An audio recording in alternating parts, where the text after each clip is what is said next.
للمتقين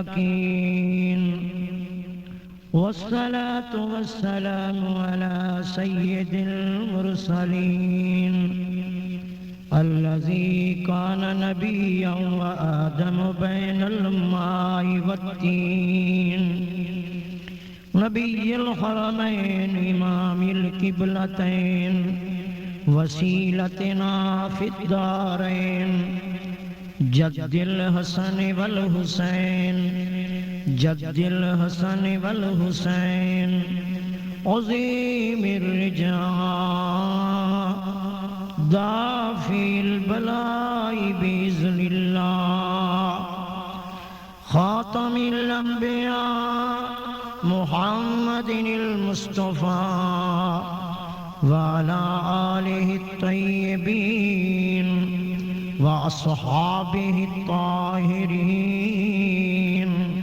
أما بعد فأعوذ بالله من الشيطان الرجيم بسم الله الرحمن الرحيم ومن الناس من يقول آمنا بالله وباليوم الآخر وما هم بمؤمنين بسم الله الرحمن الرحيم إن الله وملائكته يصلون على النبي يا أيها الذين آمنوا صلوا عليه وسلموا تسليما الصلاة والسلام عليك يا رسول الله وعلى آلك وصحابك يا حبيب الله آمنت بالله وصدق الله خالقنا الكريم وبلغنا رسوله النبي الكريم الأمين ونحن على ذلك لمن الشاهدين والشاكرين والمطمئنين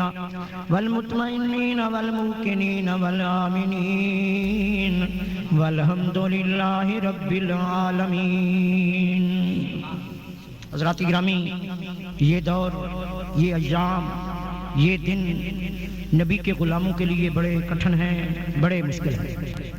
اقوام عالم، امریکہ ہو یا روس ہو، جو بھی مادی لحاظ سے بڑی طاقتیں کہلواتی ہیں، ان کی تمنا ہے، ان کی آرزو ہے، ان کی خواہش ہے، وہ چاہتے ہیں کہ دنیا کے صفحے سے نبی کے غلاموں کو نیست و نابود کر دیا جائے، نبی کے غلاموں کا نام و نشان مٹا دیا جائے خاکم بدہن۔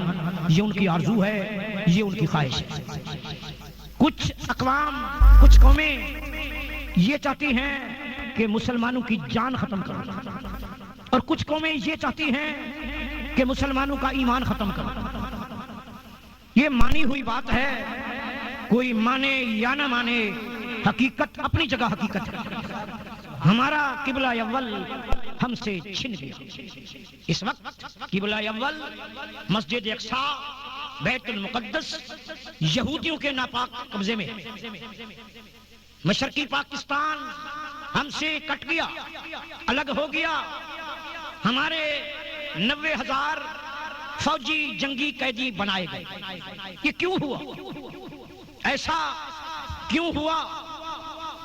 ایک وقت تھا ہم تعداد میں تھوڑے تھے، 313 تھے، اللہ نے ہمیں فتح مبین عطا فرمائی۔ آج ہم 1,20 کروڑ نبی کے غلام دنیا میں موجود ہیں۔ ایسی حالت کیوں ہے؟ وجہ کیا ہے؟ ہم کمزور سے کمزور تر کیوں ہوتے جا رہے ہیں؟ آؤ تاریخ کے اوراق پلٹو۔ عروہ بن مسعود اس وقت مسلمان نہیں تھا، بعد میں نبی کا غلام بنا۔ جب نبی کے غلام حدیبیہ کے مقام پہ روک دیے گئے، مشرکین مکہ نے کہا تم مکہ میں نہیں آ سکتے، تو عروہ بن مسعود CID کرنے کے لیے، جاسوسی کے لیے آیا۔ نبی کے غلاموں کو دیکھا، جب واپس مکہ مکرمہ میں گیا تو کہنے لگا اے لاتو مکہ والو، اے مشرکین مکہ، اے ابو جہل کی جماعت، جب کبھی لڑائی ہوگی جیت مدینے والوں کی ہوگی۔ تو مکہ والوں نے کہا یہ امپاسبل ہے، یہ ناممکن ہے، یہ کبھی نہیں ہو سکتا۔ عددی فوقیت ہمیں حاصل ہے، تعداد میں ہم زیادہ ہیں، خدا ہمارے زیادہ ہیں، ان کا خدا ایک ہے، یہ کیسے ممکن ہے؟ عروہ بن مسعود نے کہا جو چیز میں نے نبی کے غلاموں میں دیکھی ہے وہ تمہارے اندر نہیں ہے۔ میں نے دیکھا ہے مسلمانوں کا نبی، مسلمانوں کا امام، مسلمانوں کا پیر، مسلمانوں کا ہادی، مسلمانوں کا مہدی، مسلمانوں کا قبلہ، مسلمانوں کا کعبہ، مسلمانوں کا رسول جب وضو کرنے لگتا ہے، وضو کے پانی کے قطرے نبی کے بدن سے لگ کے زمین پہ گرنا چاہتے ہیں۔ نبی کے غلام شمع رسالت کے پرانے مائے وحدت کے مستانے نبی کے بدن سے لگے ہوئے پانی کے قطرات کو بھی زمین پر نہیں جانے دیتے۔ یہ اللہ نے نہیں فرمایا تھا؟ عشق والے دلیلیں نہیں مانتے، چہرے پہ ملتے ہیں، سینہ ٹھنڈا کرتے ہیں۔ اور میں نے دیکھا ہے مسلمانوں کا امام، مسلمانوں کا ہادی مہدی، مسلمانوں کا پیر پیغمبر جب لعاب دھن جسے ہم اپنی زبان میں تھوک کہتے ہیں زمین پہ گرانا چاہتا ہے، نبی کے غلام اپنے نبی کے لعاب دھن کو بھی زمین پہ نہیں جانے دیتے، کوئی اپنے چہرے پہ ملتا ہے، کوئی سینے کو ٹھنڈا کرتا ہے۔ اور میں نے دیکھا ہے نبی کے دیوانے مستانے پروانے اپنے نبی کے سامنے ایسے بیٹھے تھے جیسے ان کے سر پہ پرندے بیٹھے ہوں جن کے اڑنے کا خطرہ ہو۔ میں سمجھتا ہوں جو جماعت، جو تنظیم، جو جماعت، جو فرقہ، جو قوم اپنے پیر، اپنے پیغمبر، اپنے ہادی، اپنے مہدی کی اتنی تعظیم و توقیر کرے وہ قوم کبھی ذلیل و خوار نہیں ہوتی۔ سبحان اللہ، سبحان اللہ۔ اور یہ بات انگریز سمجھتا تھا کہ مسلمانوں کے دلوں میں جب تک نبی کا وقار ہے، نبی کی تعظیم ہے، نبی کو معزز معظم مسلمان سمجھتے رہیں گے، یہ دنیا پر غالب رہیں گے۔ سبحان اللہ۔ بھائیو، انگریز نے ایک فتنہ پھیلایا۔ میری نظر سے کچھ کتابیں گزری ہیں، ایک ملا نے پاگلوں کی کہانی کتاب لکھی ہے جس میں ہم نبی کے غلاموں کو، اہل سنت و جماعت کو اس نے انگریز کے پٹھو کہا ہے۔ میں نے کچھ کیسٹیں مولوی ضیاء الرحمن فاروقی کی سنی ہیں جس میں اس نے ہمیں یعنی سنیوں کو، یا رسول اللہ کہنے والوں کو، نبی کے دیوانوں مستانوں پروانوں کو انگریز کا پٹھو کہا ہے۔ اپنا دفاع کرنا یہ میرا قانونی حق ہے، میں جواب دوں گا، حوالے انہی کے کتابوں کے ہوں گے۔ میرے بھائیوں، انگریز سمجھتا تھا جب تک مسلمانوں کے دلوں میں نبی کا وقار ہے، نبی کی تعظیم ہے، نبی کی عزت ہے، اس وقت تک مسلمان دنیا پہ غالب رہیں گے۔ ان کے دلوں سے روح محمد صلی اللہ علیہ وسلم نکالو، نبی کا عشق نکالو، نبی کی محبت نکالو، کچھ ایسے ملا پیدا کرو جو نبی کو عام سطح پہ لے آئے۔ اور انگریز یہ بھی سمجھتا تھا مسلمانوں میں مہدی آئے گا، امام مہدی آئے گا۔ انگریز یہ بھی سمجھتا تھا عیسیٰ علیہ السلام آئیں گے، آسمان سے اتریں گے اور نظام مصطفیٰ نافذ کریں گے، اسلام کا غلبہ ہوگا۔ انگریز نے کہا مسلمانوں کو اس مسئلے میں الجھا دو، مسلمان الجھ جائیں، نقلی مہدی پیدا کرو، نقلی عیسیٰ پیدا کرو اور کہو یہ عیسیٰ ہے، یہ مہدی ہے۔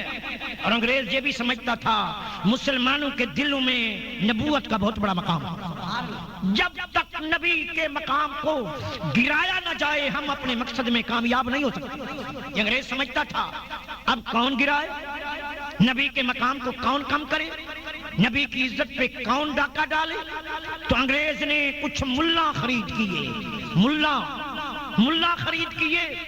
میں انہی کے گھر کا حوالہ پیش کر رہا ہوں، الفاظات الیومیہ یہ کتاب کا نام ہے، یہ مولوی اشرف علی دیوبندی کے ملفوظات۔ اس میں لکھا ہے ایک انگریز افسر ہندوستان میں آیا، اس وقت مشترکہ ہندوستان تھا، پاکستان اللہ کے فضل و کرم سے، علماء اہل سنت بریلوی علماء کی کوششوں سے یہ منظر عام پر آیا ہے۔ اس وقت مشترکہ ہندوستان تھا، ایک انگریز جہاں افسر تھا وہ پنشنر ہو کے، ریٹائر ہو کے لندن چلا گیا، یورپ میں چلا گیا۔ ہندوستان میں اس انگریز کی ایک مسلمان نواب سے دوستی تھی، انگریز نے مسلمان نواب کو یورپ میں بلایا، مسلمان نواب وہاں گیا، کچھ دن وہاں رہا، ماہ رمضان کے ایام قریب آ گئے، مسلمان نواب نے کہا بھائی میں ہندوستان جاتا ہوں، وہاں میں روزے رکھوں گا، نماز تراویح پڑھوں گا، مجھے واپس جانے دے۔ انگریز نے کہا آ تجھے ایک مرکز میں لے چلتا ہوں۔ ایک مرکز میں انگریز ایک مسجد میں لے گیا، بڑی نفیس مسجد، بہترین مسجد، وہاں پہ حجرے بنے ہوئے تھے، عام لوگ بیٹھے تھے لمبی لمبی داڑھیوں والے، تبلیغ کر رہے تھے، کھانا اپنا پکا رہے تھے، چائے اپنی بنا رہے تھے، بیٹھے تھے اللہ اللہ کر رہے تھے. بڑا خوش ہوا, اس نے مہینہ گزارا, عید کی نماز پڑھی, انگریز کا شکریہ ادا کیا. انگریز مسکرا کے بولا, انگریز نے کہا ہم انگریز سب کچھ ہو سکتے ہیں لیکن جھوٹ نہیں بولتے, ہم جھوٹے نہیں ہو سکتے. انگریز نے کہا یہ جو تم نے لمبی لمبی داڑھیوں والے دیکھے ہیں, بڑے بڑے بزرگ دیکھے ہیں, تسبیح پڑھنے والے دیکھے ہیں, بسترے والے دیکھے ہیں, یہ سب نصرانی ہیں, یہ سب نصرانی ہیں. ایک منصوبہ ہے, ہم نے منصوبہ بنایا ہے, ہمارے آدمی جو اندرون پردہ نصرانی ہوں گے, بظاہر اسلام کا لیبل ہوگا, داڑیاں رکھائیں گے, قرآن پڑھیں گے, تبلیغ کریں گے, نماز سکھائیں گے, لیکن نماز روزے کی آڑ میں لوگوں کے دلوں سے نبی کی محبت نکالیں گے, عام سطح پہ نبی کو لے آئیں گے. نہ ہوگا ایمان, نہ رہیں گے مسلمان, پھر ہمارا غلبہ ہوگا. یہ ہمارا پلان ہے, یہ ہمارا منصوبہ ہے, ہم نے منصوبہ بنایا ہے. اسی قسم کے لوگ مسجدوں میں جائیں گے, بسترے جمائیں گے, تبلیغ کریں گے, نمازیں سکھائیں گے, لیکن ہمارا مشن یہ ہے کہ روح محمد ان کے دلوں سے نکال دو, جس کو علامہ اقبال نے بھی بیان کیا ہے کہ مسلمانوں کے دلوں سے نبی کا عشق نکالو. تو انگریز نے کچھ ملا خرید کیے, جن کے میں حوالے ابھی عرض کرنے والا ہوں. انگریز نے ملا خرید کی. سب سے پہلا مسئلہ جو سرزمین ہند میں اٹھایا گیا وہ مسئلہ یہ تھا کہ کروڑوں نبی محمد علیہ السلام کے برابر پیدا ہو سکتے ہیں. اس کا رد سب سے پہلے ہمارے سنی عالم, یا رسول اللہ کہنے والے عالم, نبی کا نام چومنے والے عالم, نبی کو حاضر ناظر سمجھنے والے عالم دین, نبی کے علم غیب کلی ماننے والے عالم دین مولانا فضل حق خیر آبادی نے اس کا رد. آپ کی کتاب دنیا میں اب بھی ملتی ہے, اس کتاب کا نام امتناع نظیر ہے کہ اے ملا, یہ مولوی اسماعیل ہے جس نے لکھا کروڑوں نبی محمد کے برابر پیدا ہو سکتے ہیں. تو مولانا نے کہا اللہ نے قرآن میں فرمایا ہے وَخَاتَمَ النَّبِيِّينَ, میرا کملی والا آخری نبی ہے اور میرا کملی والا سب سے پہلا نبی ہے. اللہ نے فرمایا میرے حبیب اعلان فرماؤ وَأَنَا أَوَّلُ الْمُسْلِمِينَ,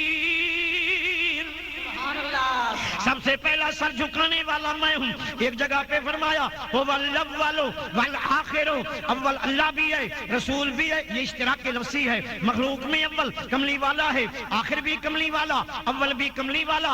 آپ دائرہ بنائیں, جہاں سے پرکاش چلے گی وہیں آپ آ کے ختم ہوگی. اول بھی کملی والا, آخر بھی کملی والا. اور لاہور کے کلندر نے کہا, علامہ اقبال نے کہا نگاہ عشق و مستی میں, نگاہ عشق و مستی میں وہی اول وہی آخر, وہی قرآن وہی فرقان وہی یاسین وہی طٰہٰ. اور میرے بریلی کے امام نے کہا جس سے چل کر نبوت اسی پر رکی, جس سے چل کر نبوت اسی پر رکی. مرکز دور کثرت پہ لاکھوں سلام, میرے کملی والے آقا اول بھی ہیں, اول بھی ہیں. اور میرا عقیدہ ہے آدم تم ہوئے پہلے انسان نرالا ہے, آدم تم ہوئے پہلے انسان نرالا ہے, مولا دا خدائی دے احسان نرالا ہے. اول بھی کملی والا, آخر بھی کملی والا, اول بھی ایک ہوتا ہے, آخر بھی ایک ہوتا ہے. اللہ نے فرمایا میرے کملی والے اور میرے آخری نبی ہیں. اگر کوئی دوسرا نبی پیدا کرے خدا کا جھوٹ ثابت ہوتا ہے. تو ان مولویوں نے لکھا خدا بھی معاذ اللہ جھوٹ بول سکتا ہے. میں کتابیں دکھا سکتا ہوں, یہ انگریز کے اشارے پہ لکھا گیا کہ معاذ اللہ خدا بھی جھوٹ بول سکتا ہے. کہا گیا انگریز نے سوچا نبی ساری خدائی کو مثل کف دست, ہاتھ کی ہتھیلی کی طرح دیکھتا ہے, تو ہمارے نبی کے پلے تو کچھ نہیں ہوگا. انگریز نے اپنے پٹھو مولویوں سے لکھوایا, براہین قاطعہ میں انگریز کے بچوں نے لکھا, انگریز کے پٹھو ملا خلیل احمد نے لکھا. اس نے لکھا نبی دیوار کے پیچھے نہیں جانتا. بھئی نبی تو غیب دان ہوتا ہے. اللہ جل مجدہ الکریم نے فرمایا وما ہوا علی الغیب بدنین, نبی غیب بتانے میں کنجوس نہیں، تو انگریز نے اپنے پٹھو مولویوں سے لکھوایا، لکھو غیب صرف اللہ جانتا ہے، اللہ والے غیب نہیں جانتے۔ نہ رہے گا بانس نہ بجے گی بانسری، جب ہم فیصلہ ہی کر دیں گے تو غیب تو فقط اللہ ہی جانتا ہے، ہمارے نبی سے کون پوچھے گا؟ پھر نبی بشر ما فوق البشر ہوتا ہے، ما فوق البشر ہوتا ہے، بظاہر انسان ہوتا ہے، حقیقت میں نور رحمان ہوتا ہے، بظاہر نبی کا چہرہ ہوتا ہے، حقیقت میں والضحیٰ ہوتا ہے، بظاہر نبی کی آنکھیں ہوتی ہیں، حقیقت میں نبی کی آنکھیں ما زاغ البصر وما طغیٰ ہوتی ہیں، بظاہر نبی کی زبان ہوتی ہے، حقیقت میں حق کی ترجمان ہوتی ہے، وما ينطق عن الہویٰ ہوتی ہے، ان هو الا وحی یوحیٰ ہوتی ہے، بظاہر نبی کی زلفیں ہوتی ہیں، حقیقت میں واللیل اذا سجا ہوتی ہیں، بظاہر نبی کے ہاتھ ہوتے ہیں، حقیقت میں ید اللہ ہوتے ہیں، بظاہر نبی مدینے میں ہے، حقیقت میں ہر مومن کے سینے میں ہے۔ اللہ جل مجدہ الکریم نے فرمایا النبی اولا بالمؤمنین من انفسہم، یہ النبی، یہ میرا خاص نبی مومنوں کی جان سے بھی زیادہ قریب ہے۔ دیوبند کے محتمم نے یہاں سوال اٹھایا، نبی ایک ہے مومن کئی ہیں، کہا شیشے کو سورج کے سامنے رکھو، لاکھ شیشہ رکھو، لاکھوں میں ایک ہے۔ اور میرے بھائیوں اسی طرح جس کے آئینہ دل کا رخ، دل کے شیشے کا رخ مدینے کی طرف ہے، وہ کہتا ہے کونین دے وچ چمکار محمد دا، کونین دے وچ چمکار محمد دا۔ تو انگریز کے پٹھو مولویوں نے لکھا نبی حاضر ناظر نہیں ہے، نبی غیب دان نہیں ہے، تاکہ ہمارے بنائے ہوئے نبی کو تکلیف نہ ہو، وہ بھی نبی کچھ نہیں جانتا۔ تو بھائیو، میرے بھائیو، نبی معصوم ہوتا ہے، نبی پاک دامن ہوتا ہے، نبی گناہ نہیں کرتا۔ تو ان لوگوں نے اپنے ایک پٹھو ملا سے انگریز نے لکھوایا تصفیۃ العقائد میں، تو کتاب ملتی ہے، بانی دیوبند نے لکھی ہے، اس کتاب میں لکھا ہے دروغ سری بھی کئی طرح پر ہوتا ہے، دروغ سری یعنی سفید جھوٹ بھی کئی طرح پر ہوتا ہے، اور ہر قسم سے نبی کا معصوم ہونا ضروری نہیں۔ اور اس انگریز کے پٹھو ملا نے تصفیۃ العقائد میں لکھا بالجملہ علی العموم کذب کو منافی شان نبوت سمجھنا کہ یہ معصیت ہے، انبیاء معصی سے معصوم ہوتے ہیں، خالی غلطی سے نہیں، یعنی نبی کو جھوٹ سے پاک سمجھنا غلطی ہے، نبی پاک نہیں ہوتا۔ یہ فیصلہ کیا عصمت کا، نبی کے معصوم ہونے کا انکار کیا۔ اور میرے بھائیو اس نے لکھا، پھر مسئلہ تھا وخاتم النبیین، یہ ساری امت کا اجماع ہے، پوری امت کا اجماع ہے، اجماع امت کا منکر کافر ہوتا ہے، امت کا اجماع ہے۔ اس کا معنی خاتم النبیین کا معنی صرف اور صرف آخری نبی ہے، آخری نبی میرا کملی والا آخری نبی ہے۔ انگریز نے اپنے پٹھو مولوی سے لکھوایا، تعزیر الناس میں لکھوایا کہ خاتم النبیین کا معنی آخری نبی سمجھنا عوام کا خیال ہے، اگر بالفرض بعض زمانہ نبی صلی اللہ علیہ وسلم کوئی نبی پیدا ہو تو خاتمیت محمدی میں کوئی فرق نہیں آئے گا، کیونکہ یہاں خاتمیت زمانی نہیں، خاتمیت مرتبی ہے، خاتمیت مرتبی ہے۔ اس کا فیصلہ یہ کیا گیا۔ اب بھائیو نبی کسے بنایا جائے؟ نبی کون ہو؟ ایک مولوی کے نام کے کلمے پڑھائے گئے، کھولو رسالہ الامداد، مولوی اشرف علی کے کلمے پڑھائے گئے، درود پڑھائے گئے۔ انگریز بڑا شاطر تھا، اس نے ایک اور چال چلی اسی چنڈال چوکڑی میں، جنہوں نے راستہ ہموار کیا انگریز کے لیے، جھوٹے مدعی نبوت کے لیے راستہ ہموار کیا۔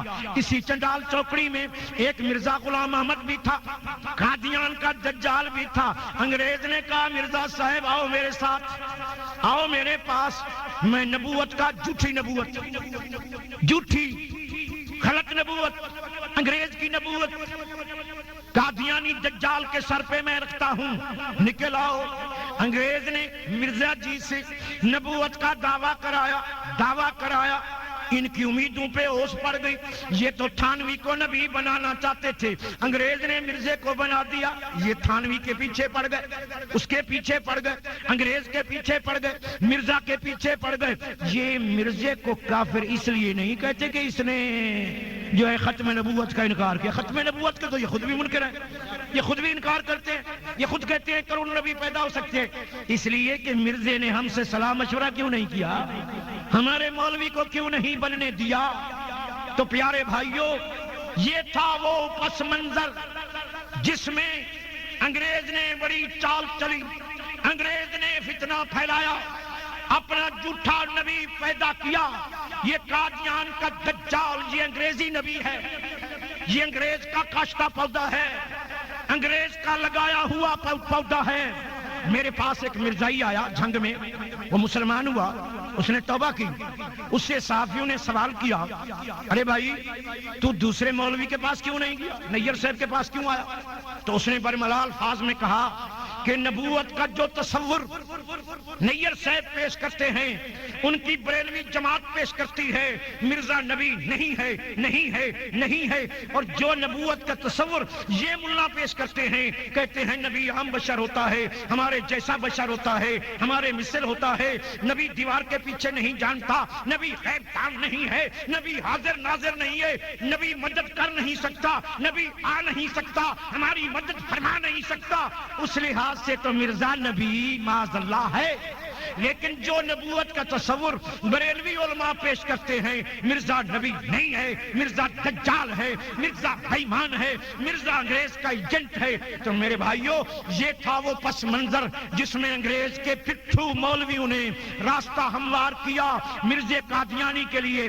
اسمبلی میں جو بات ہوئی تھی تو مرزے ناصر نے کہا تھا ان علماء سے, ان کا مطلب آپ سمجھ گئے ہوں گے کہ جناب ہمارا اور آپ کا تو اتفاق ہے, جو تم کہتے ہو وہی ہم کہتے ہیں. تم کہتے ہو خاتم النبیین کا معنی آخری نبی عوام کا خیال ہے, ہم بھی یہی کہتے ہیں, تم بھی یہی کہتے ہو. تم کہتے ہو کروڑوں نبی محمد کے برابر پیدا ہو سکتے ہیں, ہم کروڑ نہیں مانتے, ہم ایک مانتے ہیں, ایک مانتے ہیں.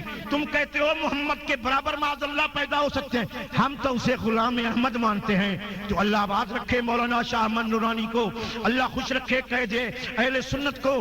تو قید اہل سنت نے اسمبلی میں کہا تھا کہ مرزا جی اگر اس عبارت کو جس کا تم اسمبلی میں حوالہ دے رہے ہو, اگر اس عبارت کو علماء حق نے, مولانا احمد رضا خان بریلوی نے معاف کیا ہے, اس پر فتویٰ نہیں دیا, جب تو تمہیں پیش کرنے کا حق ہے. اگر اس عبارت پر بھی فتویٰ ہے, کھولو حسام الحرمین, عرب کے علماء, مکے کے علماء, مدینہ کے علماء, پوری دنیا کے علماء نے اس عبارت کو معاف نہیں کیا. اس عبارت کے قائل بانی دیوبند پر فتویٰ دیا ہے, فتویٰ موجود ہے, چھپا ہوا موجود ہے, دیکھ سکتے ہو, دنیا کے صفحے پہ موجود ہے, حسام الحرمین میں فتویٰ موجود ہے. تمہیں پیش کرنے کا کیا حق, تم کیسے پیش کر سکتے ہو, کیسے پیش کر سکتے ہو؟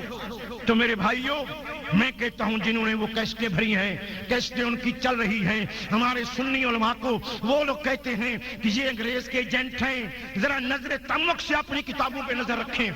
بھائیوں, میں نے ہر حکومت سے کہا, میں جب حجاز مقدس میں ان مولویوں کی شرارت کی وجہ سے جیل میں تھا, جب میں رہا ہو کر آیا تو میں نے اس دور کے صدر ضیاء الحق سے کہا تھا, میں نے کہا کہ انگریز کے آنے سے پہلے جو مذہب یہاں تھا, مسلمان جس مذہب کے پیروکار تھے انگریز کے آنے سے پہلے, اسی مذہب کو سرکاری مذہب قرار دیا جائے, باقی اقلیت قرار دیے جائیں. یہ میرا آج بھی مطالبہ ہے.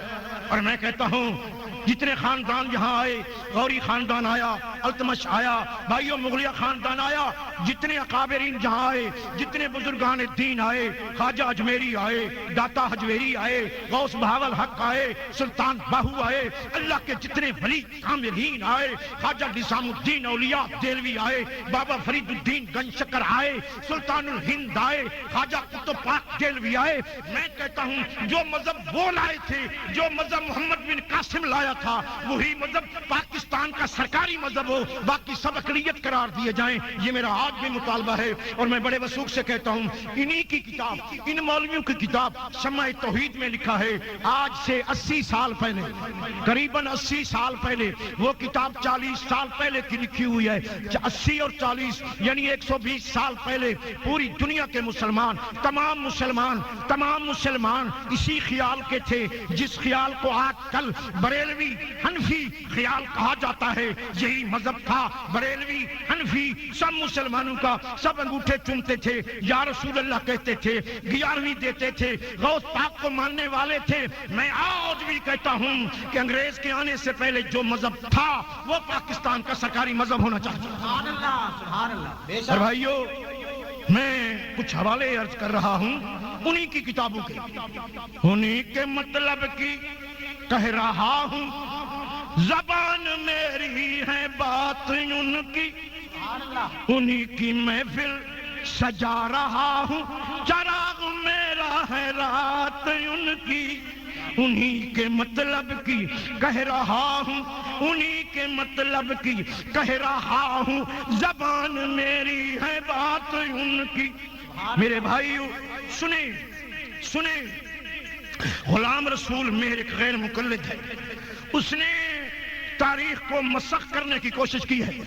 اس نے کہا ہے کہ ہمارے جو پیر سید احمد وہابیوں کے پیر تھے، اسماعیل دہلوی کے پیر تھے، اور اسماعیل دہلوی یہ انگریز کے خلاف لڑے تھے، لیکن ان کا رسالہ الفرقان ملاحظہ ہو، شہید نمبر ملاحظہ ہو، اس میں صاف لکھا ہے مرزا حیرت کے حوالے سے، مرزا حیرت انہی کا ہے، تواریخ عجیبہ کے حوالے سے سمان احمدی انہی کی کتاب ہے، اس کے حوالے سے یہ صاف لکھا ہے کہ سید احمد وہابی پیر اور مولوی اسماعیل دہلوی ایک جگہ سے بھی ایک حوالہ بھی نہیں ملتا کہ وہ انگریز کے خلاف تھے، بلکہ انگریز کے حامی تھے، انگریز کے پٹھو تھے۔ اور سمان احمدی میں لکھا ہے کہ آپ کی سمان عمری اور مکاتیب میں 20 سے زیادہ ایسے مقام پائے گئے جہاں کھلے کھلے اور اعلانیہ طور پر سید صاحب وہابی پیر نے بدلائل شرعی اپنے پیروکار لوگوں کو سرکار انگریزی کی مخالفت سے منع کی، انگریز سے نہ لڑو، ان کے پیر نے فتویٰ دیا۔ ایک اور حوالہ ملاحظہ ہو، یہ میرے ہاتھ میں کتاب ہے سمان احمدی، صفحہ 139، اس سمانے اور مکتوبات سے صاف معلوم ہوتا ہے وہ اس آزاد عملداری یعنی برطانوی مقبوضات کو اپنی ہی عملداری سمجھتے تھے وہابی پیر، اور اس میں انگریزی سرکار جو اس وقت اگر سید صاحب کے یعنی وہابی پیر کے خلاف ہوتی تو ہندوستان سے سید صاحب یعنی وہابی پیر کو کچھ بھی مدد نہ پہنچتی، انگریز سرکار، مگر سرکار انگریزی اس وقت ان سے چاہتی تھی کہ سکھوں کا زور کم ہو، ہمارا قبضہ مستحکم ہو۔ اور حوالہ نمبر 3 ملاحظہ ہو، سمان احمدی صفحہ 138، آخرکار 1845 میں یعنی مارکائے بالا کوٹ کے 15 دن بعد کل سلطنت پنجاب سکھوں کے ہاتھ سے نکل کر ہماری عادل سرکار یعنی برٹش گورنمنٹ کے قبضہ میں آ گئی۔ معلوم ہوا ان وہابیوں کا جو جہاد تھا وہ فی سبیل الانگریز تھا، انگریز کی سلطنت کو وسیع کرنا چاہتے تھے۔ حوالہ اور ملاحظہ ہو، سمان احمدی صفحہ 507، یہ بھی صحیح روایت ہے کہ اثناء قیام کلکتہ میں جب ایک روز مولانا محمد اسماعیل دہلوی وہابی مذہب کا بانی ہندوستان میں واز فرما رہے تھے، ایک شخص نے مولانا سے یہ فتویٰ پوچھا کہ سرکار انگریزی سے جہاد کرنا درست ہے یا نہیں۔ اس کے جواب میں مولانا یعنی اسماعیل دہلوی وہابی نے فرمایا کہ ایسی بے روح و ریا اور غیر متاثر سرکار پر کسی طرح بھی جہاد درست نہیں ہے، ان سے جہاد کرنا ٹھیک نہیں۔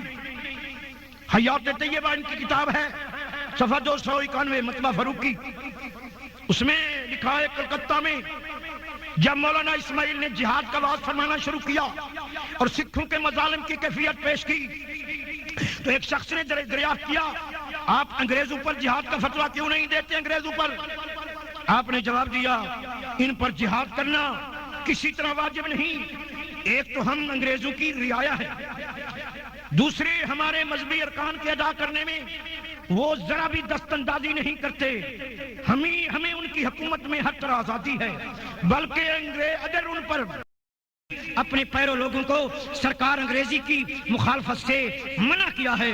اب جن کا میں نے ذکر کیا ہے، ان فتووں کے ان الفاظ پر ذرا سنجیدگی سے مسلمانوں غور کرو، نمبر 1 یہ کہتے ہیں کسی طرح بھی انگریز پر جہاد درست نہیں۔ نمبر 2 جو انگریزوں پر حملہ آور ہو وہاں بھی مسلمانوں پر فرض ہے کہ ان لڑنے والوں سے لڑیں۔ تیسری یہ بات ثابت ہوئی کہ انگریزوں پر جہاد کرنا اصول مذہب کے خلاف ہے۔ چوتھی بات یہ ثابت ہوئی شریعت نے انگریزوں کی مخالفت سے منع کیا ہے۔ فتووں کے یہ الفاظ اگر حقیقت پر مبنی ہیں تو مجھے تعجب ہے کہ شریعت کے اتنے واضح اور سخت احکام کے باوجود بھی وہابی مصنفین خصوصاً غلام رسول مہر اپنے اکابرین کے متعلق یہ دعویٰ کیوں کرتے ہیں کہ انہوں نے انگریز کے خلاف جہاد کیا؟ دوسرے لفظوں میں وہ اپنے اکابر کے خلاف یہ الزام عائد کرتے ہیں کہ انہوں نے مذہبی اصولوں کا خون کیا اور شریعت کے احکام کی کھلی ہوئی خلاف ورزی کی۔ ایسا کام جو کسی طرح بھی درست نہیں تھا، فرض ترک کر کے گناہوں کا وبال الگ اپنے سر لیا۔ اگر اس کے بعد بھی دیوبندی علماء کو، وہابی علماء کو اس بات پر اصرار ہے کہ ان کے اکابر نے انگریزوں کے خلاف جہاد کیا ہے تو انہیں چاہیے کہ وہ صدق دل سے اپنے اکابر کے اعتقاد و عمل کے درمیان تضاد تسلیم کریں اور یہ نیا الزام ان کے سر سے اٹھائیں کہ شریعت کے اصولوں کا خون کرنے کے بعد انہیں دینی پیشوائی کے منصب پر فائز رہنے کا جواب کیا ہے۔ ہرگز نہیں ہے، ہرگز نہیں ہے۔ اور سازش کا انکشاف ہوا ان کی کتابوں میں کہ جناب والا درمیان میں خیمہ کھڑا کیا گیا۔ یہ کتاب مرزا حیرت دہلوی جو انہی کے مذہب کا عالم ہے، اس کی کتاب حیات طیبہ صفحہ 294 پر ہے۔ لکھتے ہیں کہ لارڈ ہیسٹنگز جو برطانیہ سے آیا تھا، وہابی پیر سید احمد کی کارگزاریوں سے بہت خوش تھا۔ کہ اس میں لکھا ہے دونوں لشکروں کے دربیچ میں ایک خیمہ کھڑا کیا گیا، اس میں 3 آدمیوں کا باہم معاہدہ ہوا، امیر خان، لارڈ ہیسٹنگز اور سید احمد وہابی پیر نے امیر خان کو بڑی مشکل سے شیشہ میں اتارا تھا۔ بھائیو، شیشے میں اتارنے کا محاورہ آپ نے سنا ہوگا، شیشے میں اتارا، فریب دیا، انہیں فریب دیا کہ ادھر آؤ۔ امیر خان بھی شامل ہو گیا اس تحریک میں جس تحریک کو سید احمد وہابی پیر نے چلایا تھا کہ انگریزوں کی مخالفت جائز نہیں ہے۔ میرے بھائیو، اب پھر سنیں، کتابوں میں لکھا ہے، یہ لوگ خود لکھتے ہیں کہ جو تیاری وہ کر رہے تھے، انگریزی حکومت ان کی امداد کر رہی تھی۔ سمان عمدی صفحہ 18 میں لکھا ہے کہ سید صاحب کو جو خدا کی طرف سے الہام ہوا اس کی تفصیل یہ ہے کہ مجھ کو خداوندی بشارتوں کے ساتھ سکھوں کا وجود ختم کر دینے کا حکم دیا گیا ہے۔ اسی سمان عمدی میں دوسری جگہ خود ان کا اپنا بیان ہے کہ میر احمد مسلمانوں رئیسوں اور وہ صرف سکھوں کے ساتھ ہے ہمارا جہاد، اور سرکار انگریزی کے ساتھ بھی نہ میری کوئی دشمنی ہے نہ کسی طرح کی مخالفت کرتے ہیں، ہم ان کی رعایا ہیں۔ اور سکھوں کے خلاف جہاد کا راز یہ تھا، انہی کی اپنی کتاب میں لکھا ہے، وہ راز یہ تھا کہ سکھوں کی حکومت انگریزوں کو مل جائے۔ اسی طرح ہوا کہ بالا کوٹ کے مارکے کے بعد وہ سکھوں کی حکومت مل گئی انگریزوں کو۔ اور میرے بھائیوں، مارکہ بالا کوٹ کہتے ہیں وہاں ہمارے بزرگوں نے جہاد کیا تھا، اس کا انجام کیا ہوا کتابوں کا مطالعہ کریں۔ وہ سلطنت جو کبھی سکھوں کے ہاتھ میں تھی وہ برٹش گورنمنٹ برطانیہ کے ہاتھ میں آ گئی۔ اور میرے بھائیوں سنو، ان کی اپنی کتابوں میں ہے، یہ غلام رسول مہر نے لکھا ہے سید احمد شہید کتاب میں صفحہ 126 میں، انگریز کے سپاہیوں نے دعوت طعام پر سید صاحب کو اصرار کیا، یعنی وہابی پیر کو اصرار کیا کہ دعوت کھائیں، تو فرمایا اس شرط پر دعوت منظور کرتا ہوں، جو کچھ میں کہوں پکایا جائے۔ انہوں نے مان لیا اور انگریز کی دعوت وہابی پیر نے کھائی۔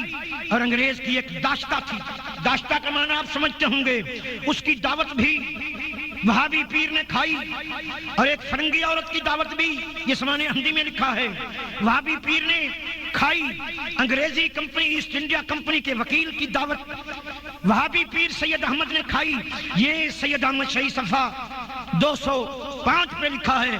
اور میرے بھائیوں سنیں کتنا خون ہوا کہ انگریزی ملازمین نے نذرانے پیش کیے وہابی پیر کو، کئی پار چاک تھے، مٹھائیاں تھیں، کپڑے تھے، وہابی پیر نے قبول کیے۔ اور میرے بھائیوں ایک موقع پہ اسماعیل دہلوی کا جہاز بحری بیڑا تیار کھڑا تھا لڑنے کے لیے، جہاد کے لیے۔ رات کا وقت تھا، کچھ لالٹین چمکتے ہوئے نظر آئے.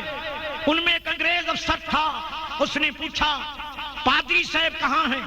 پادری صاحب کہاں ہیں؟ تو وہابی پیر نے کہا میں یہاں ہوں. اس نے کہا پادری کہاں ہے؟ تو پادری کہلوانا پسند کیا.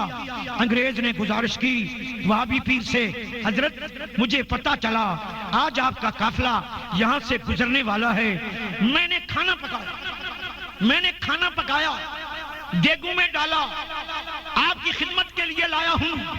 وہابی پیر نے کہا کھانا ہم اپنے برتنوں میں منتقل کر لیا جائے. کچھ دیر وہابی پیر سید احمد خفیہ باتیں کرتے رہے, انگریز کے ساتھ خفیہ باتیں کرتے رہے, انگریز کی دانتیں اڑاتے رہے. ان حقائق سے پتہ چلا کہ یہ انگریز کے ایجنٹ تھے, انگریز کی روٹیاں کھاتے تھے, انگریز کی بوٹیاں کھاتے تھے. اللہ تعالیٰ محفوظ رکھے ایسی دعوتوں سے. اور میرے بھائیوں, ان کی کتاب ایک تذکرۃ الرشید ہے, اس نے لکھا ہے کہ ہمارے بزرگوں کا مقابلہ ہوا ان لوگوں کے ساتھ جو انگریز کے مخالف تھے. تو خود لکھتے ہیں ہمارے اوپر الزام لگایا گیا. یہ الزام تھا کہ دیوبندی انگریزوں کے مخالف ہیں. میں نے کہا رشید احمد گنگوہی کہتا ہے, میں نے کہا جب میرا دامن صاف ہے, میں انگریزوں کا غلام ہوں, وہ میری مہربان حکومت ہے, وہ میرے مہربان ہیں, تو میرا بال بھی بیکا نہیں ہوگا. تو میرے بھائیوں وہ الزام غلط ثابت ہوا. یعنی دیوبندی مولوی انگریز سے نہیں لڑے تھے, انگریز کے ساتھ تھے. کسی نے مولوی تھانوی سے پوچھا کہ اگر تمہاری حکومت آ جائے, تم فرمانروا بن جاؤ تو کیا کرو گی؟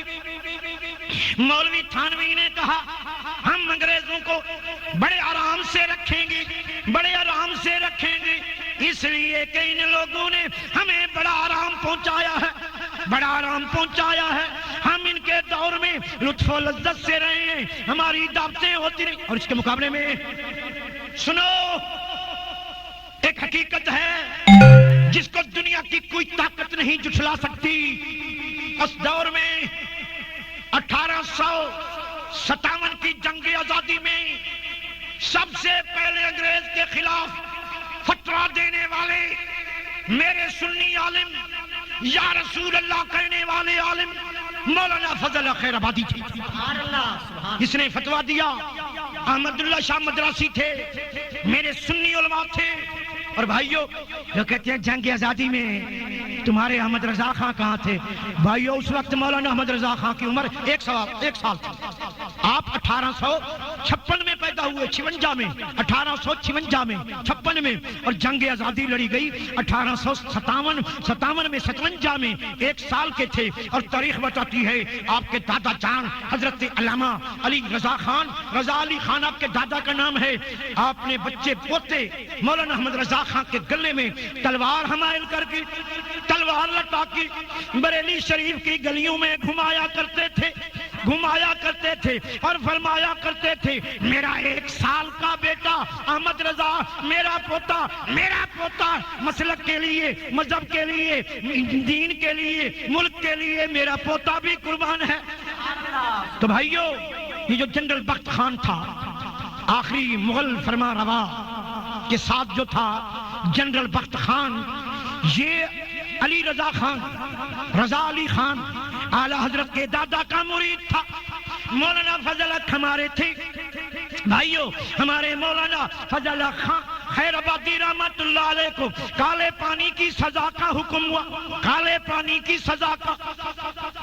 بھائیو کچھ لوگ ملنے کے لیے جاتے ہیں ملنے کے لیے مولانا فضل خیر آبادی کو, کیا دیکھتے ہیں ایک جنازہ آ رہا ہے, کس کا جنازہ ہے؟ سنی عالم کا جنازہ ہے, عاشق کا جنازہ ہے. ذرا دھوم سے نکلے محبوب کی گلیوں میں, ذرا گھوم کے نکلے. یہ کس کا جنازہ ہے؟ شہید جنگ آزادی کا جنازہ ہے, مولانا فضل خیر آبادی کا جنازہ ہے, پاسبان عظمت رسول کا جنازہ ہے, نبی کے غلام کا جنازہ ہے. آپ جزیرہ انڈمان میں شہید ہوئے پاک ہندوستان کے لیے, ہندوستان کی آزادی کے لیے.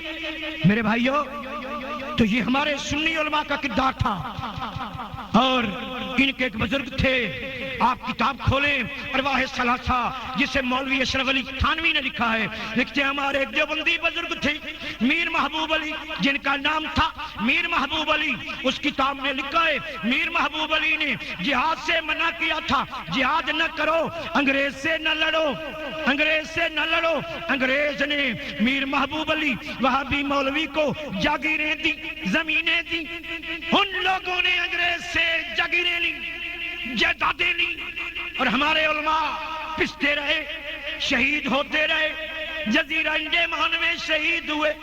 بھائیو اللہ کا فضل و کرم ہے سنی علماء پر. سنی علماء ہمیشہ ہر جہاد میں پیش رہے, ہر جہاد میں پیش رہے. انگریز کے خلاف جہاد کیا تو میرے سنی علماء نے یا رسول اللہ کہنے والوں نے, اور پھر پاکستان کا نعرہ لگا کہ پاکستان بنایا جائے. میں خدا کی قسم کھا کے کہتا ہوں, میرا قبلے کی جانب منہ ہے, پاکستان بنانے والے بھی میرے سنی علماء تھے, یا رسول اللہ کہنے والے تھے. میرے پیر افغولڑا شریف تھے, سرکار سید میرے علی شاہ رحمۃ اللہ علیہ. میرے پیر سیال تھے, خواجہ قمر الدین تھے, خواجہ ضیاء الدین تھے. میرے پیر سواگ لجپال تھے, پاکستان بنانے والے. میرے پیر جماعت علی شاہ تھے, میرے مولانا عبدالستار خان نیازی تھے, میرے مولانا شاہ عبدالعلی صدیقی, مولانا شاہ احمد نورانی کے والد ماجد. پاکستان بنانے والے سید دیدار علی شاہ تھے, سید ابو البرکات شاہ تھے, سید ابو الاسناد شاہ تھے. میرے سنی عالم سید احمد سعید کاظمی تھے. بنارس کی آل انڈیا سنی کانفرنس میں جہاں لاکھوں کا اجتماع تھا, سید نعیم الدین شاہ مراد آبادی نے, اعلیٰ حضرت کے عظیم خلیفے نے کانفرنس بلائی, جس میں اعلیٰ حضرت کے صاحبزادے مصطفیٰ رضا خان بھی موجود تھے. تو سنی علماء نے ایک قرارداد کے ذریعے یہ فیصلہ کیا, اور جہاں پہ اجمیر شریف کے سیادہ نشین بھی تھے, تو سنی علماء نے فرمایا اگر بالفرض محال قائد اعظم محمد علی جناح, قائد اعظم محمد علی جناح مطالبہ پاکستان سے دستبردار ہو جائیں تو سنی بریلوی علماء پاکستان بنا کر دم لیں گے. یہ میرے اکابرین کی کوششوں کا نتیجہ ہے, یہ میرے اکابرین کا جہاد ہے جنہوں نے پاکستان بنایا تھا. اور کچھ مولوی وہ بھی تھے جو کہتے تھے یہ پاکستان ہے, دو ان کو استرے حمام میں جائیں اور پاکی کریں. وہ پاکستان کو پلیدستان کہتے تھے, قائد اعظم کو کافر اعظم کہتے تھے. قائد اعظم سے کسی نے پوچھا آپ کون ہیں؟ سنی ہے, شیعہ ہے. آپ کا سارا خاندان آغا خانی تھا, شاہ امامی تھا, اسماعیلی شیعہ تھے. قائد اعظم نے کہا میں وہی ہوں جو کملی والے تھے, میں کملی والے کا غلام ہوں. دلی میں آپ تقریر کر رہے تھے, کسی نے کہا ہم آپ کو ووٹ نہیں دیتے, آپ شیعہ ہیں. قائد اعظم نے فرمایا پھر گاندھی سنی ہے, گاندھی کو ووٹ دے دو. پھر جماعت علی شاہ نے قائد اعظم کا ہاتھ پکڑ کر کہا تھا کہ یہ مجاہد ہے, یہ ہمارا وکیل ہے. ایک طرف اسلام کا جھنڈا ہے, ایک طرف کفر کا جھنڈا ہے. اگر مسلمان ہے تو مسلم لیگ میں آ. بھائیوں یہ ہمارے سنی علماء کی کوشش ہے کہ پاکستان بنا, پاکستان بن گیا. سنی علماء نے پاکستان بنایا تھا, پاکستان بنا. قائد اعظم کا خاندان شیعہ تھا, لیکن قائد اعظم جب لکھنؤ میں پہنچے تو لکھنؤ کے شیعوں نے پوچھا محمد علی عمر کے بارے کیا خیال ہے؟ قائد اعظم نے برجستہ جواب دیا اگر تاریخ اسلام میں سے عمر کا نام نکال دے ہمارے پاس ہے کیا. لیکن اس کے برعکس دیکھیں, علامہ اقبال کی کتاب ارمغان حجاز کھولیں, اس کے آخری پیج کے اندر والے حصے پر ایک عنوان ہے حسین احمد. یہ مولوی عبدالستار پیر ہے, اس کا استاد ہے حسین احمد, دیوبند کا صدر المدرسین. اس نے کہا تھا ہندو مسلمان بھائی بھائی ہیں، قومیں اوطان سے بنتی ہیں، ہم ہندوستانی بھائی بھائی ہیں۔ تو میرے اعلیٰ حضرت نے جواب دیا تھا سبحان اللہ، یہ دو قومی نظریہ، مسلمان الگ قوم ہے، ہندو الگ قوم ہے، یہ پہلے میرے مجدد الف ثانی نے پیش کیا اور پھر میرے امام اہل سنت مولانا شاہ احمد رضا خان بریلوی نے پیش کیا۔ آپ نے فرمایا ہندو الگ قوم ہے، مسلمان الگ قوم ہے، ایک قوم نہیں ہے۔ تو کھولیں ارمغان حجاز، اس میں لکھا ہے، علامہ اقبال نے لکھا، عجم ہنوز نہ داند، عجم ہنوز نہ داند رموز دی ورنہ، عجم ارمغان حجاز کھولو، عجم ہنوز نہ داند رموز دی ورنہ، زی دیوبند حسین احمد اینچے بلج بیس۔ تو اپنے آپ کو مدنی کہلواتا ہے، ارے تو اجمی ہے، دیوبند سے اگر حسین احمد پیدا ہوا تو کیا ہو گیا؟ فرماتے ہیں سرود بر سر منبر کہ ملت از وطن است، چے بے خبر زی مقام محمد عربی۔ منبر پہ چڑھ کے کہتا ہے قومیں اوطان سے بنتی ہیں، خبردار تو نہیں جانتا، تو مقام مصطفیٰ سے واقف نہیں۔ فرماتے ہیں با مصطفیٰ بے رسا خیش را کہ دی ہماؤست، اگر باؤ نہ رسیدی تمام بھول حبیث۔ او نبی کا غلام بن جا، نبی کا غلام بن جا، نبی کے قدموں میں جھک جا، نبی کی غلامی کا پٹا گلے میں ڈال لے، آجا آجا آجا، نبی کا غلام بن جا۔ اگر اس کا غلام نہیں بنتا، یہ تیری داڑھی، یہ تیری نماز، یہ تیرے سجدے، یہ تیرا پڑھنا، یہ تیرا علم، یہ تیرا پڑھانا تمام بولابی ہے، یہ بولابی ہے۔ دین نبی کے قدموں میں ملتا ہے، دین نبی کی غلامی میں ملتا ہے۔ مصطفیٰ کا غلام بن جا۔ ایک واقعہ مجھے یاد آ گیا، دلی میں دو جلسے ہو رہے تھے، دو جلسے، ایک کانگریس کا، ایک مسلم لیگ کا، ایک کانگریس کا، ایک مسلم لیگ کا۔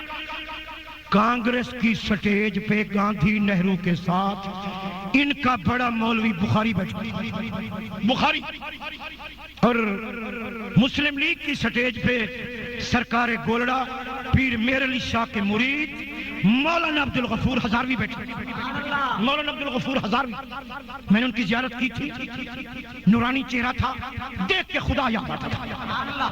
جب ہزاروی صاحب نے تقریر شروع کی، بخاری کا مجمع کٹ گیا، سارا مجمع کٹ گیا، ہزاروی صاحب کی سٹیج پہ آ گیا، مسلم لیگ کی سٹیج پہ آ گیا۔ مولانا ظفر علی خان بیٹھے تھے، چمنستان میں یہ کتہ موجود ہے، ان کی کتاب ہے چمنستان، اس میں یہ کتہ موجود ہے۔ جب انہوں نے تقریر سنی مولانا عبد الغفور ہزاروی مہروی گولوی کی، تو انہوں نے برجستہ کہا، چشمہ ابل رہا ہے محمد کے نور کا، چشمہ ابل رہا ہے محمد کے نور کا، میں آج سے مرید ہوں عبد الغفور کا، میں آج سے مرید ہوں عبد الغفور کا۔ بند اس کے سامنے ہے بخاری کا نعت کا، بند اس کے سامنے ہے بخاری کا نعت کا، کیا اس سے ہو مقابلہ اس بے شعور کا، کیا اس سے ہو مقابلہ اس بے شعور کا۔ یہ نبی کے غلام سے مقابلہ کر سکتا ہے؟ تو بھائیو، کچھ لوگ چڑھتے سورج کے پجاری ہوتے ہیں، ہوا کے رخ کو دیکھ کر یہ بھی شامل ہو گئے۔ ان کے کچھ ملا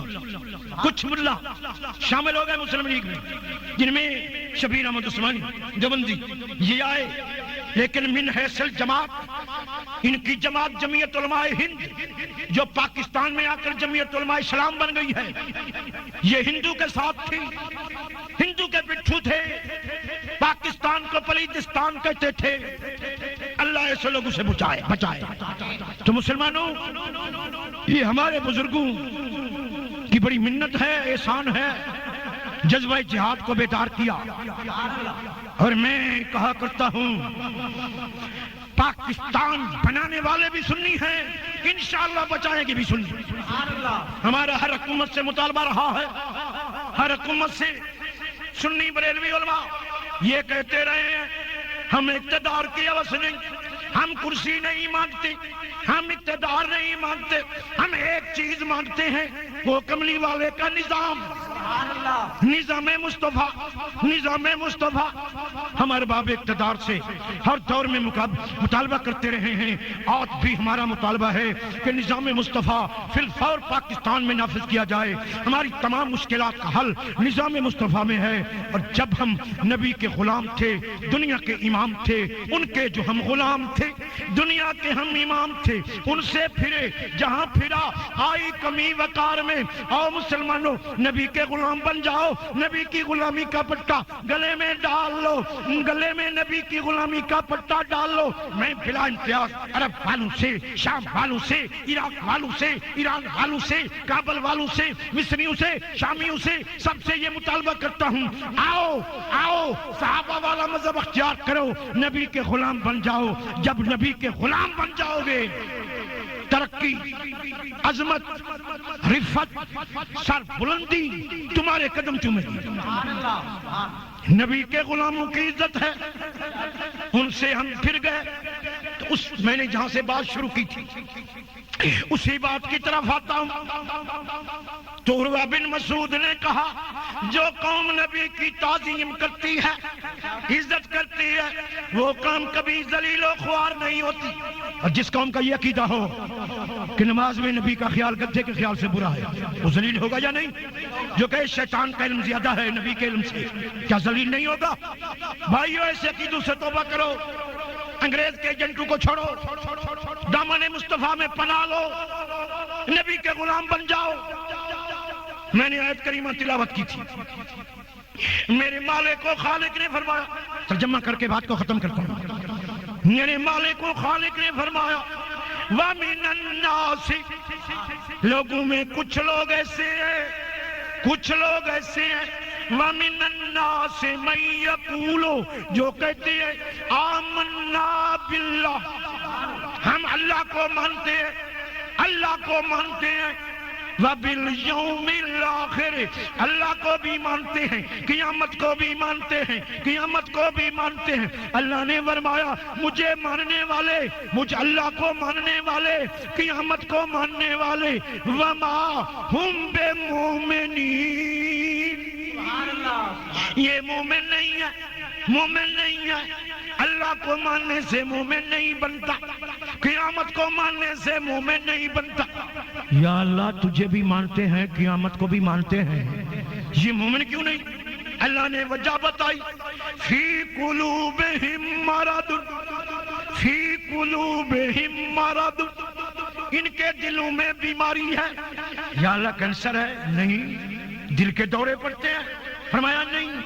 کیا بیماری ہے؟ مفسرین لکھتے ہیں، بغض رسول کی بیماری ہے، نبی کا بغض ہے، کملی والے کا بغض ہے۔ فَزَادَهُمُ اللَّهُ مَرَضًا، اللہ نے ان کی بیماری زیادہ کر دی۔ مولا، تو نے بیماری زیادہ کیوں کر دی؟ فرمایا، انہیں بغض ہے میرے محبوب سے، میں محبوب کی شان بڑھاتا جاتا ہوں، ان کی بیماری بڑھتی جاتی ہے۔ میں نے کتاب میں پڑھا تھا، ایک بادشاہ کے دربار میں ایک ماہی گیر مچھلی لایا، بادشاہ کو پسند آ گئی، اس نے 100 روپیہ دے دیا۔ وزیر بیٹھا تھا، حضور یہ تو 1 روپے کی مچھلی ہے، 100 روپیہ کیوں دیا؟ اسے پوچھو نر ہے یا مادہ؟ اگر کہے نر، کہو مجھے مادہ کی ضرورت ہے، اگر کہے مادہ، کہو نر کی ضرورت ہے۔ اسے بلایا گیا، بتاؤ یہ مچھلی نر ہے یا مادہ؟ ماہی گیر نے کہا یہ ہیجڑا مچھلی ہے، نہ نر ہے یا نہ مادہ۔ بادشاہ خوش ہو گیا اور 100 روپیہ دے دیا۔ تو وہ جو جل رہا تھا، ساڑی بولی سڑولا تھا، وہ جل رہا تھا، وہ اور جل گیا۔ اس نے کہا بلاؤ، وہ آ گیا، پوچھا ہمارے بادشاہ کی ہتھیلیوں پہ بال کیوں نہیں؟ اس ماہی گیر نے کہا ہمارا بادشاہ بڑا سخی ہے، دیتے دیتے اس کے بال گھس گئے۔ بادشاہ نے اور 100 روپیہ دے دیا۔ وزیر پھر جل گیا، بلاؤ اس کو، آ گیا، بتاؤ بادشاہ کے بال تو دیتے دیتے گھس گئے، تمہارے بال کیوں نہیں؟ تمہاری ہتھیلی پہ کیوں نہیں؟ ماہی گیر بولا بادشاہ کے بال، ہتھیلی کے بال دیتے دیتے گھس گئے اور میرے بال لیتے لیتے گھس گئے۔ بادشاہ پھر خوش ہو گیا، اس نے اور 100 روپیہ دے دیا۔ وزیر پھر جل گیا، بتاؤ، پوچھا بتاؤ بادشاہ کے بال تو دیتے دیتے گھس گئے، تمہارے بال لیتے لیتے گھس گئے، پھر میری ہتھیلی پہ بال کیوں نہیں؟ تو ماہی گیر نے کہا حضور وجہ یہ ہے بادشاہ کے بال دیتے دیتے گھس گئے، میرے بال لیتے لیتے گھس گئے، اور تیرے ہاتھ ہاتھ ملتے ملتے گھس گئے۔ دینے والا وہ، لینے والا میں، اور ہاتھ تو ملتا ہے، دینے والا اللہ، لینے والا نبی۔ اللہ نے فرمایا وَسِرَاجًا مُنِيرًا،